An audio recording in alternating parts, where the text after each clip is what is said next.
Assalamualaikum warahmatullahi wabarakatuh. Pada kesempatan ini, saya akan menyampaikan mengenai teks berita di kelas 8 semester 1. Oke, langsung saja. Apakah berita itu? Sudah bukan rahasia lagi bahwa berita sudah menjadi konsumsi sehari-hari oleh masyarakat. Mungkin kalian juga sudah familiar dengan beberapa gambar ini. Apakah dengan melihat media cetak seperti koran, kalian bisa tahu bahwa itu juga termasuk berita?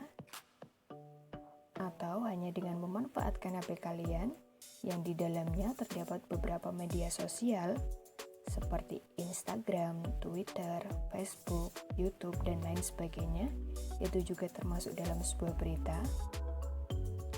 Karena berita menjadi konsumsi sehari-hari oleh masyarakat, akan lebih baik bahwa kita bisa lebih bijak dalam menyaring berita tersebut. Apakah berita tersebut termasuk hoax atau berupa fakta?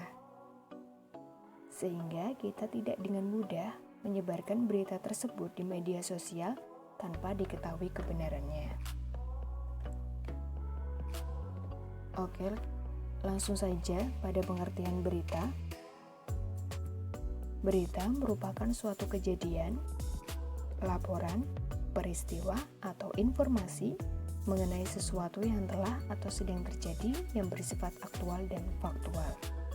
Nah, aktual di sini maksudnya yaitu bahwa berita tersebut sedang ramai dibicarakan oleh masyarakat.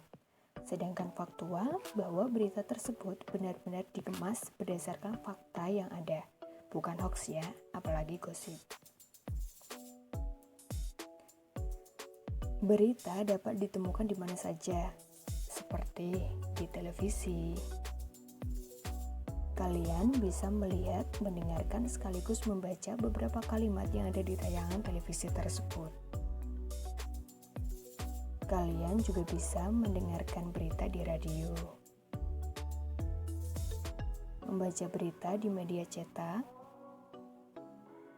lalu kalian juga bisa memanfaatkan internet untuk tersambung dalam media sosial seperti Facebook, Instagram, YouTube, Twitter, dan lain sebagainya.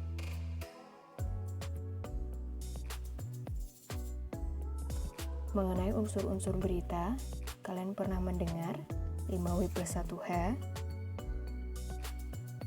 Nah,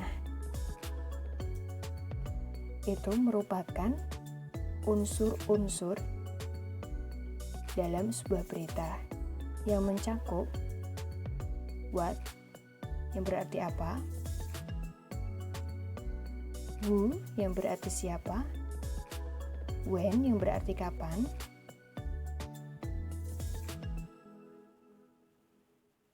where berarti di mana, why berarti mengapa, dan yang terakhir ada who yang berarti bagaimana.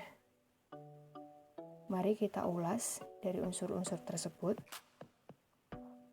satu persatu ya. Yang pertama ada what. Apa peristiwa yang sedang diinformasikan?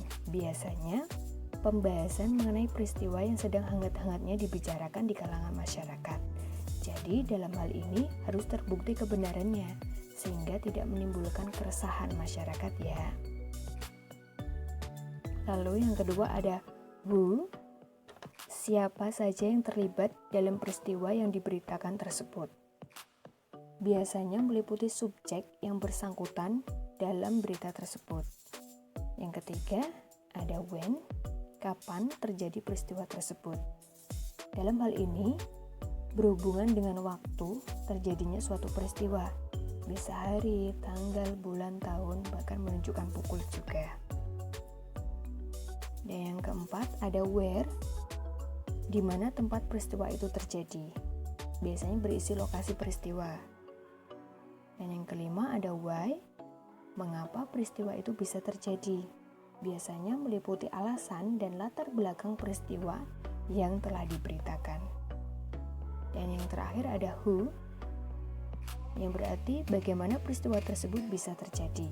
Pada bagian ini dijelaskan secara kronologis mengenai peristiwa yang terjadi. Biasanya dijelaskan dengan rinci dari awal hingga akhir.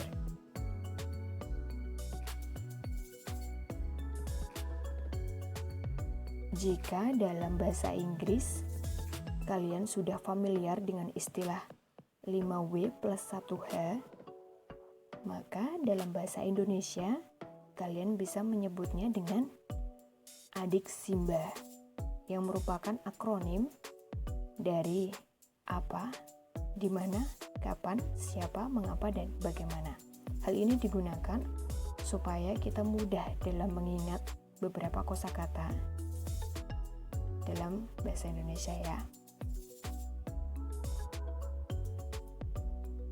Nah, cukup sekian penjelasan mengenai pengertian dan unsur dari sebuah berita.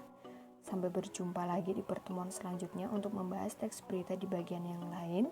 Jika ada yang ingin dipertanyakan, bisa dipertanyakan saja. Wassalamualaikum warahmatullahi wabarakatuh.